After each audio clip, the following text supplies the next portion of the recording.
नमस्कार, आप सभी लोगों का मेरे YouTube channel doctor Shiv knowledge hub में स्वागत है।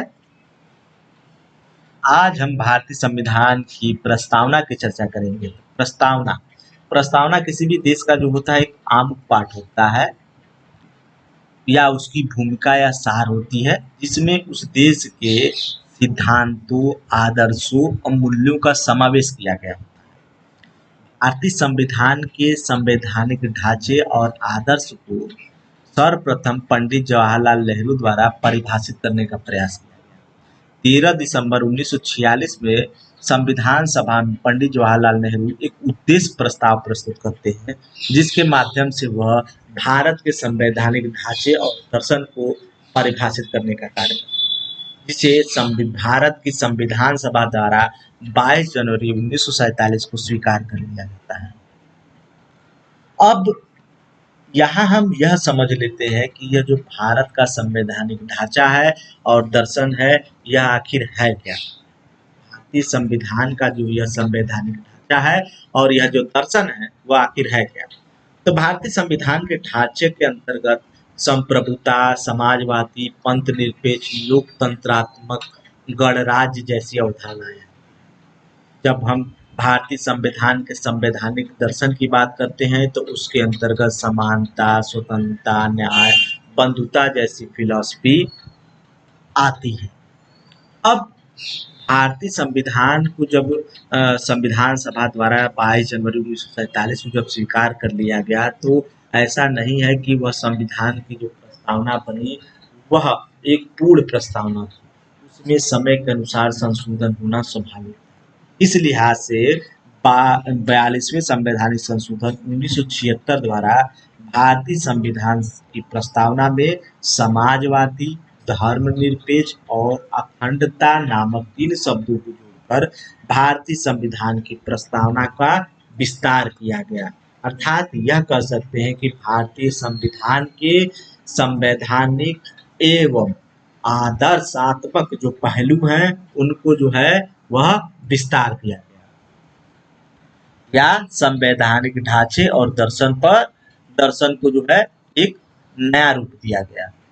अब जो भारतीय संविधान की शुरुआत होती है, भारतीय संविधान की जब आप प्रस्तावना को देखेंगे तो उसमें भारतीय संविधान की जब प्रस्तावना की शुरुआत होती है तो वह हम भारत के लोग से शुरू होती है। हम भारत के लोग जो टर्मिनोलॉजी हमारे भारतीय संविधान की प्रस्तावना में दी गई है, यह यूएन के चार्टर से प्रेरित है, जिसे संयुक्त राष्ट्र के चार्टर के रूप में हम समझते हैं। संयुक्त इसके बाद हम देखते हैं कि भारतीय संविधान की जो प्रस्तावना रही उनमें 3 प्रकार के न्याय का समावेश किया गया है। सामाजिक, आर्थिक, राजनीतिक न्याय का समावेश किया गया है।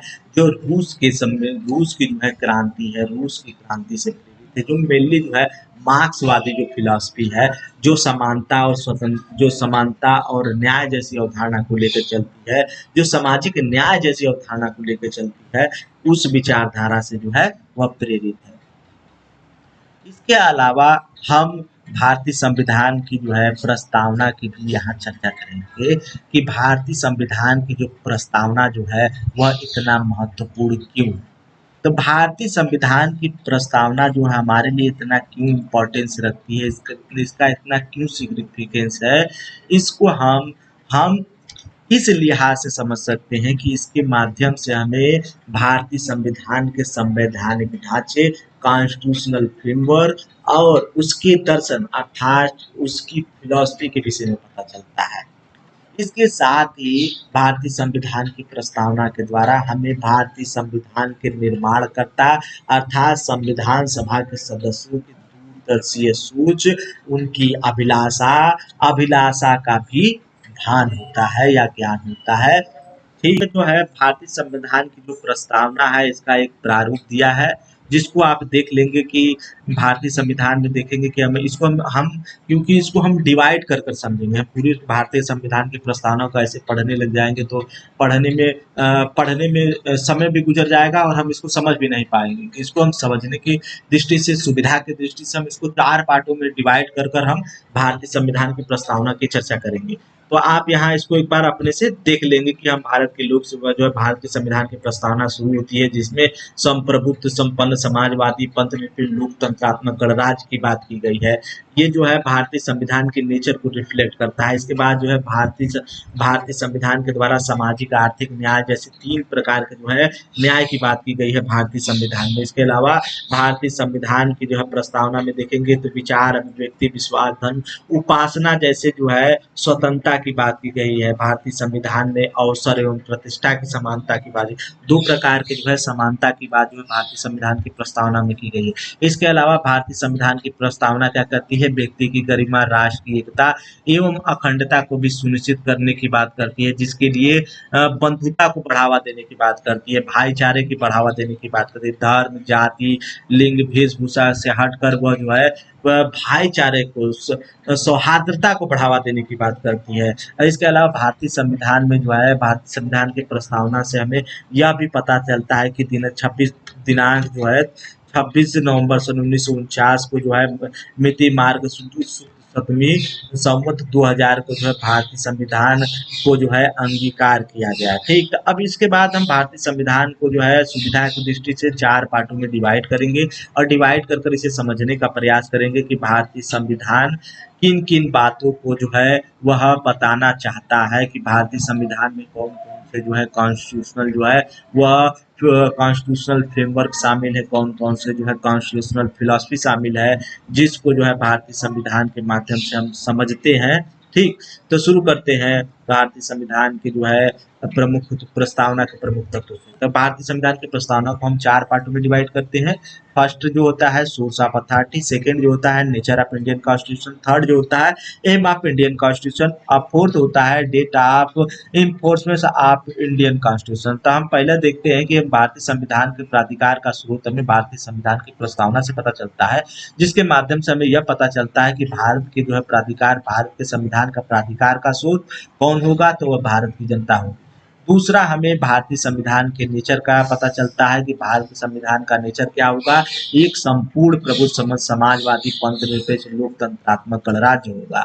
इसके अलावा भारतीय संविधान के उद्देश्य के विषय में भी पता चलता है कि भारतीय संविधान किस प्रकार के उद्देश्यों को या लक्ष्यों को जो है वो फुलफिल करना चाहता है, जिनमें न्याय, स्वतंत्रता, समानता, बंधुत्व जैसी अवधारणाएं शामिल है। इसके अलावा भारतीय संविधान की प्रस्तावना के माध्यम से हमें यह भी पता चलता है कि दिनांक 26 नवंबर 1949 को जो भारतीय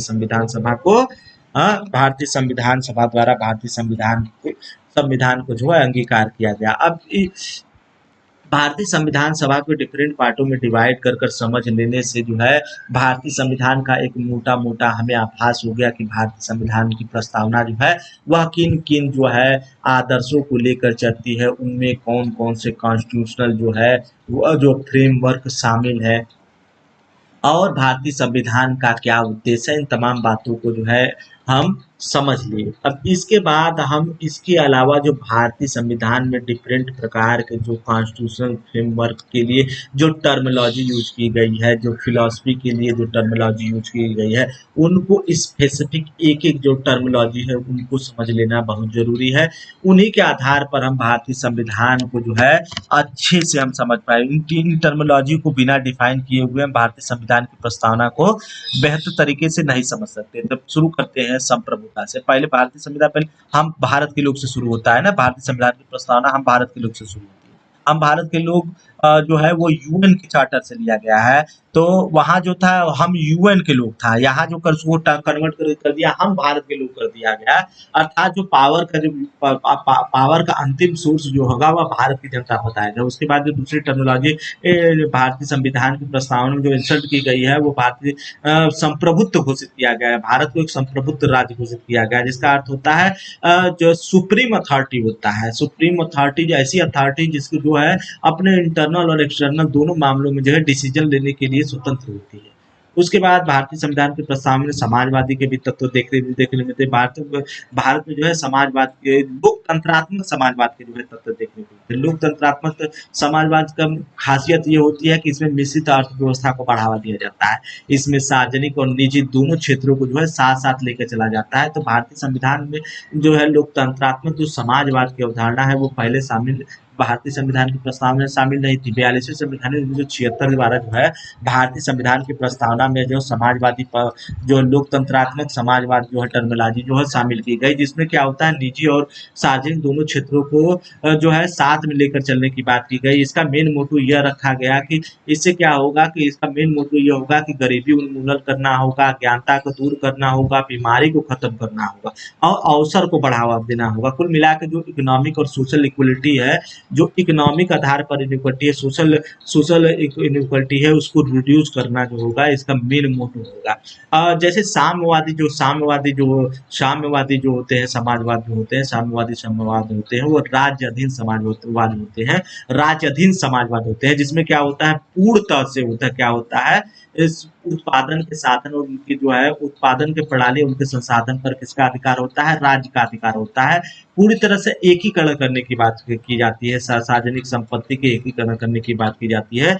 लेकिन भारत में जो है समाजवादी लोकतांत्रिक समाजवाद को अपनाने का मेन मोटो यह था कि देश में जो है सार्वजनिक और निजी दोनों क्षेत्रों को लेकर चलना है, लेकिन उसके साथ सार्वजनिक क्षेत्र को निजी क्षेत्र को सार्वजनिक क्षेत्र को तो लेकर चलना है, साथ ही साथ निजी क्षेत्र को भी बढ़ावा देना है, क्योंकि भारत की कंडीशन जो है, भारत की इकोनॉमिक कंडीशन सोशल कंडीशन जो है उस समय जो है बेहतर नहीं थी। तो भारत के इकोनॉमिक कंडीशन को बेटर बनाने के लिए अज्ञानता, गरीबी और बीमारी जैसे जो कंपोनेंट थे उसको दूर करने के लिए जो भारतीय संविधान में जो है लोकतांत्रिक समाजवाद की जो है बात की गई।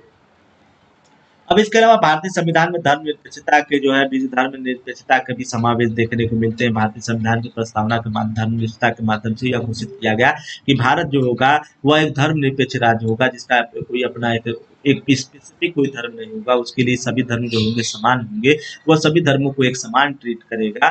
ठीक, तो ये जो कॉन्सेप्ट है वो इसीलिए जो भारतीय संविधान की प्रस्तावना में शामिल किया गया या प्रस्तावना में शामिल किया गया। फिर उसके बाद जो है अन्य जो टर्मिनोलॉजी भारतीय संविधान की प्रस्तावना में शामिल की गई उसमें जो है लोकतंत्र की बात की गई है।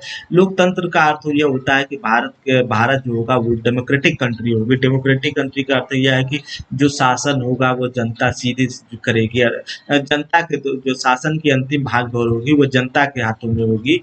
डेमोक्रेसी जो होता है वो असल में एक कलेक्टिव मेथड होता है, डिसीजन मेकिंग का एक कलेक्टिव मेथड होता है, जिसमें जनता जो होती है वह खुद शासन करती है। रूल ऑफ पीपल के रूप में इसको समझते हैं। रूल ऑफ पीपल जो होता है, जनता जो करती है डायरेक्ट या इनडायरेक्टली रूप से जो है पॉलिटिकल एक्टिविटी में खुद पार्टिसिपेट करती है। इसीलिए जो होता है डेमोक्रेटिक जो है प्रिंसिपल को जो है भारतीय संविधान में शामिल किया गया। डेमोक्रेटिक प्रिंसिपल के का जो होता है थ्री मेन मोटो होते हैं, जिसको ध्यान में रखते हुए भारतीय संविधान में जो है लोकतंत्रात्मक गणराज्य को शामिल किया गया। पहला जो प्रिंसिपल है पॉलिटिकल डेमोक्रेसी स्थापित करना। पॉलिटिकल मतलब पॉलिटिकल एक्टिविटी में जो है समान रूप से पार्टिसिपेट करने का अधिकार। इकोनॉमिक जो होता है डेमोक्रेसी में क्या इकोनॉमिक डेमोक्रेसी को शामिल किया गया, दूसरा कंपोनेंट है। इसके अंतर्गत जो है इकोनॉमिक जो है इनइक्वालिटी जो है उसको रिड्यूस करने की बात की गई। सामाजिक जो है लोकतंत्र, जहाँ जो है सामाजिक रूप से जो है सोशल इनइक्वालिटी को रिड्यूस करने की बात की गई। जब हम देखते हैं कि डेमोक्रेसी जो टर्मिनोलॉजी है या डेमोक्रेसी की जो अवधारणा है वो दो तरह की देखने को मिलती है, डायरेक्ट और इनडायरेक्ट। जो जनता जो है पॉलिटिकल एक्टिविटी में जो पार्टिसिपेट करती है वो दो तरह से करती है। इसी आधार पर हम लोकतंत्र को दो पार्टों में डिवाइड करते हैं, प्रत्यक्ष लोकतंत्र और अप्रत्यक्ष। प्रत्यक्ष लोकतंत्र डायरेक्ट डेमोक्रेसी, इनडायरेक्ट डेमोक्रेसी होता है अप्रत्यक्ष लोकतंत्र। भारत में जो है इनडायरेक्ट डेमोक्रेसी को सपोर्ट करता है। इनडायरेक्ट डेमोक्रेसी को जो है वो जो है जो इनडायरेक्ट डेमोक्रेसी को जो है भारतीय संविधान द्वारा जो है आत्मसात किया गया है।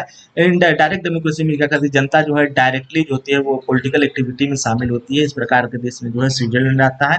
डायरेक्ट डेमोक्रेसी के अंतर्गत जो है जनता जो है वो क्या करती है, जो अपने प्रतिनिधियों पर जो है रोक लगाने के लिए जो है उस पर क्या करने के लिए कंट्रोल करने के लिए क्या करती है, टूल्स के रूप में डेमोक्रेसी के टूल्स के रूप में रेफरेंडम, पहल याचिका, सिटीजन ज्यूरी और कॉन्स्टिट्यूशनल असेंबली जैसे जो एलिमेंट है उसका यूज करती है। लेकिन भारतीय संविधान में हम देखते हैं कि इनडायरेक्ट डेमोक्रेसी या रिप्रेजेंटेटिव डेमोक्रेसी को फॉलो किया गया। रिप्रेजेंटेटिव डेमोक्रेसी के भी दो पार्ट देखने को मिलते हैं, पार्लियामेंट्री डेमोक्रेसी और प्रेसिडेंटियल डेमोक्रेसी। प्रेसिडेंटियल डेमोक्रेसी में क्या होता है, पहले इनडायरेक्ट डेमोक्रेसी में क्या होता है, जनता जो होता है खुद शासन न कर अपने रिप्रेजेंटेटिव के माध्यम से, अपने प्रतिनिधि के माध्यम से शासन करती है।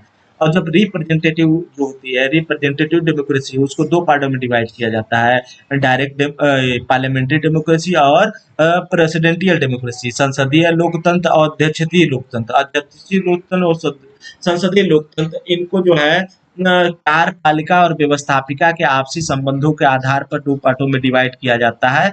जहां कार्यपालिका व्यवस्थापिका के प्रति उत्तरदायी, रिस्पॉन्सिबल होती है, उत्तरदायी होती है, उसे हम संसदीय लोकतंत्र के रूप में समझते हैं। जहां कार्यपालिका व्यवस्थापिका से पृथक होती है, ठीक, उसे हम अध्यक्षीय जो है डेमोक्रेटिक प्रणाली के रूप में समझते हैं। तो भारत में जो है अध्यक्षीय जो है पार्लियामेंट्री जो है संसदीय लोकतंत्र की जो है अवधारणा को जो है शामिल किया गया, क्या अवधारणा को शामिल किया गया है। लोकतंत्र के मुख्य एलिमेंट जो होते हैं, जिनमें चयनित होने का अधिकार, सार्वभौमिक चुनाव देने का कानून की सर्वोच्चता, न्यायपालिका की स्वतंत्रता, भेदभाव का अंत, इंडिविजुअल की लिबर्टी की बात करता है। इसके अलावा भारतीय संविधान में गणतंत्रात्मक राज्य को शामिल किया, गणतंत्रात्मक राज्य की अवधारणा को शामिल किया। गणतंत्रात्मक राज्य की अवधारणा का मतलब यह होता है कि इस प्रकार के राज्य में जो होता है, राज्य का अध्यक्ष जो होता है वो वंशानुगत न होकर जो होता है वो निर्वाचित होता है। ठीक, तो इस प्रकार के जो प्रणाली होती है, शासन की प्रणाली होती है, उसे हम रिपब्लिकल स्टेट कहते हैं, गणतंत्रात्मक राज्य कहते हैं। भारतीय संविधान में तीन तरह के न्याय की बात की गई है, सोशल, इकोनॉमिक और पॉलिटिकल जो है जस्टिस की बात की। भारतीय संविधान प्रस्तावना में तीन प्रकार के न्याय की बात की गई है, सोशल, इकोनॉमिक और पॉलिटिकल। सोशल में क्या होता है, हर व्यक्ति को जो है समान, व्यक्ति के जो है जाति, लिंग, धर्म के आधार पर किसी प्रकार का कोई भेदभाव नहीं किया जाता है। जस्टिस का पहले मतलब समझो। जस्टिस का मतलब फेयर एंड इक्वल ट्रीटमेंट की बात होती है। जस्ट का मतलब क्या है, जस्टिस का मतलब सीधा सा होता है फेयरनेस, ठीक, निष्पक्षता जहाँ होगी और इक्वलिटी जहाँ होगी वहाँ क्या होगा, अपने आप न्याय हो जाएगा। न्याय के अंदर तीन चीजें तीन जो है तीन प्रकार के न्यायों की बात की गई है भारतीय संविधान के प्रस्तावना में, समाजवादी, पंथ निरपेक्ष और समाजवाद, सामाजिक, आर्थिक, राजनीतिक। सामाजिक मतलब क्या है, धर्म, जाति, लिंग के आधार पर किसी व्यक्ति के साथ भेदभाव न करना। आर्थिक आर्थिक न्याय का मतलब क्या है कि किसी व्यक्ति के साथ जो है जो उसकी आर्थिक स्थिति है उसके आधार पर जो है उसके साथ भेदभाव नहीं किया जाएगा। धर्म के जो है अर्थ के संकेंद्रण पर रोक लगाया जाएगा। ठीक, उसके बाद धार्मिक हो गया, सामाजिक हो गया, आर्थिक हो गया, राजनीतिक मतलब पॉलिटिकल एक्टिविटी में एक समान रूप से जो है सभी को पार्टिसिपेट करने का अधिकार होगा। इसके अलावा भारतीय संविधान के प्रस्तावना में जो है पांच प्रकार के जो है स्वतंत्रता की बात की गई है। अभिव्यक्ति, विश्वास, उपासना, धर्म की स्वतंत्रता की बात की गई। किसी चीज को मानने की स्वतंत्रता होगी, किसी व्यक्ति किसी धर्म को आचरण करने की स्वतंत्रता होगी, अपनी बातों को रखने की स्वतंत्रता होगी, संघ बनाने की स्वतंत्रता होगी, आने जाने की स्वतंत्रता, तमाम प्रकार की जो है स्वतंत्रताओं को जो है भारतीय संविधान की प्रस्तावना में शामिल किया गया है, जो यह घोषित करता है कि भारत का संविधान जो है इंडिविजुअल लिबर्टी को लेकर कितना जो है सजग है। ठीक, अब उसके बाद भारतीय संविधान की जो प्रस्तावना है उसमें अवसर एवं प्रतिष्ठा की समानता की बात की गई है। अवसर एवं प्रतिष्ठा से मतलब क्या है, यहाँ अवसर एवं प्रतिष्ठा से मतलब है कि प्रत्येक व्यक्ति को जो है प्रत्येक व्यक्ति के साथ क्या होगा, प्रत्येक व्यक्ति इक्वल होगा। ठीक, इक्वलिटी का मतलब ये होता है कि सब व्यक्ति जो समान होंगे, लेकिन जो हम आधुनिक समय में जो समानता का अवसर होता है अवसर की समानता के रूप में लिया जाता है। तो भारतीय संविधान की प्रस्तावना में भी ठीक उसी प्रकार के टर्मिनोलॉजी को यूज किया गया कि अवसर एवं प्रतिष्ठा की समानता हुई, डिग्निटी फुल लाइफ जीने का जो है प्रत्येक व्यक्ति को अधिकार होगा और व्यक्ति को अवसर की समानता होगी। प्रत्येक व्यक्ति को हर व्यक्ति को क्या होगा, अवसर की समानता होगी, अर्थात समान के साथ समान और समान के साथ असमान जो है वह व्यवहार किया जाएगा। अर्थात ये कह सकते हैं कि एक जो है मान लेते हैं कि कोई एक व्यक्ति है जो शारीरिक रूप से अपंग है, तो उसको कुछ रियायतें दी जाएगी, कुछ अफर्मेटिव एक्शन लिया जाएगा। हाँ, अफर्मेटिव एक्शन लेके उसको जो है सोसाइटी की मुख्य धारा से जोड़ने का कार्य किया जाएगा, सोसाइटी के लोगों के समक्ष लाने का कार्य किया जाएगा, अर्थात डिफरेंशिएटिव जो है मेथड यूज किया जाएगा। इस प्रकार के जो है समानता की अवधारणा का जो है भारतीय संविधान की प्रस्तावना लेके चलती है। इसके अलावा भारतीय संविधान में जो है बंधुता के बढ़ाने की बात की गई, अर्थात भाईचारे की बढ़ावा देने की बात की गई है, जिसमें देश की एकता, अखंडता और अखंडता को शामिल करना भी भारतीय संविधान का मेन जो है मोटू है। ठीक, बंधुता का अर्थ यह है कि भाईचारा को बढ़ावा देना मेन मोटिव होगा। भारतीय संविधान की प्रस्तावना के माध्यम से जो है यह करना चाहता है कि देश में सौहार्द की भावना बढ़ाया जाए, भाईचारा की भावना को बढ़ाया जाए, देश में एकता और अखंडता को बढ़ावा दिया जाए, यह मेन मोटिव होगा। अब भारतीय संविधान में जो है कुछ विवाद है, भारतीय संविधान की प्रस्तावना को लेकर कुछ विवाद एक प्रचलित है कि क्या भारत संविधान की जो प्रस्तावना है क्या वो संविधान का पार्ट है या नहीं है, क्या उनमें संशोधन किया जा सकता है या नहीं किया जा सकता है। तो पहला जो वाद आता है 1962 में आता है, बेरूबानीवाद आता है। बेरूबानीवाद जो है बेरूवाद बनाम जो है भारत संघवाद आता है, जिसमें कहा गया कि प्रेमबल को जो है भारतीय संविधान का जो है पार्ट नहीं माना गया, उसको पार्ट मानने से इनकार कर दिया गया और कहा गया कि उसमें आप उसमें क्या कर सकते हैं, संशोधन कर सकते हैं। संविधान का जो है पार्ट न मानते हुए बेरूबानीवाद में जो है क्या कर दिया गया कि संविधान में संशोधन करने का अधिकार दे दिया गया। Preamble is not part of our constitution, so you can amendment, आप उसमें संशोधन कर सकते हैं। फिर उसके बाद 1967 में जो है गोलकनाथ बनाम पंजाब राज्यवाद आया, जिसमें जो है भारतीय संविधान की प्रस्तावना को संविधान का एक अमुख्य अंग मानते हुए उसमें जो है संशोधन करने के अधिकार से जो है वंचित कर दिया गया। पार्लियामेंट को जो है संशोधन करने के अधिकार से वंचित कर दिया गया और कहा गया कि जो है भारतीय संविधान में की प्रस्तावना में संशोधन करना जो है आर्टिकल 368 के तहत नहीं आता। Preamble is not part of our constitution, so that you cannot amend the preamble of Indian constitution में यहाँ थोड़ा मिसप्रिंटिंग हो गई है, you can not amendment of the preamble of Indian constitution होगा, but this amendment under not fall under the article 368। ठीक, इसलिए वो कहता है कि आप जो है इसे 368 के तहत जो है इसमें संशोधन नहीं कर सकते। इसके बाद जो अन्य वाद आया जो इससे जुड़ा रहा भारतीय संविधान के जो है कि प्रस्तावना से कि वह भारतीय संविधान का पार्ट है या नहीं है, उसमें संशोधन किया जा सकता है नहीं किया जा सकता है। तो उसके आगे की श्रृंखला में जो है केशवानंद भारती बनाम केरला राज्य विवाद आया, जिसमें भारतीय संविधान की प्रस्तावना को जो है भारतीय संविधान का एक अमुक अंग माना गया। अमुक अंग मानते हुए जो है इसमें जो है अमेंडमेंट करने का भी अधिकार दे दिया गया। बस लेकिन इस वाद में जो है बेसिक स्ट्रक्चर के कॉन्सेप्ट को जो है इंडियन कॉन्स्टिट्यूशन में इंसर्ट किया गया और कहा गया कि आप जो भारतीय संविधान की प्रस्तावना में, क्योंकि भारतीय संविधान की प्रस्तावना जो है भारतीय संविधान का एक अमुक पार्ट है, इसलिए आप जो है भारतीय संविधान की प्रस्तावना में संशोधन कर सकते हैं, but without violation of basic structure of Indian constitution, लेकिन बिना जो है संविधान के मूल ढांचा को आघात पहुंचाए। ठीक, फिर उसके बाद आया LICR इंडिया मामला, जिसमें जो है पूर्व के मामला जैसे जो केशवानंद भारती मामला था, ठीक इसी के मामला को ही जो है मान लिया गया, स्वीकार कर लिया गया और वही बातें रिपीट की गई कि जो आप जो है इंडियन कॉन्स्टिट्यूशन के जो है किसी भी पार्ट में संशोधन कर सकते हैं। ठीक उसी प्रकार जो है प्रेम्बल भी संशोधन करें, प्रेम्बल भी इंडियन कॉन्स्टिट्यूशन का पार्ट है, लेकिन आप जब संशोधन करेंगे तो बेसिक स्ट्रक्चर के जो है भारतीय संविधान के बेसिक स्ट्रक्चर को ध्यान में रखकर करेंगे।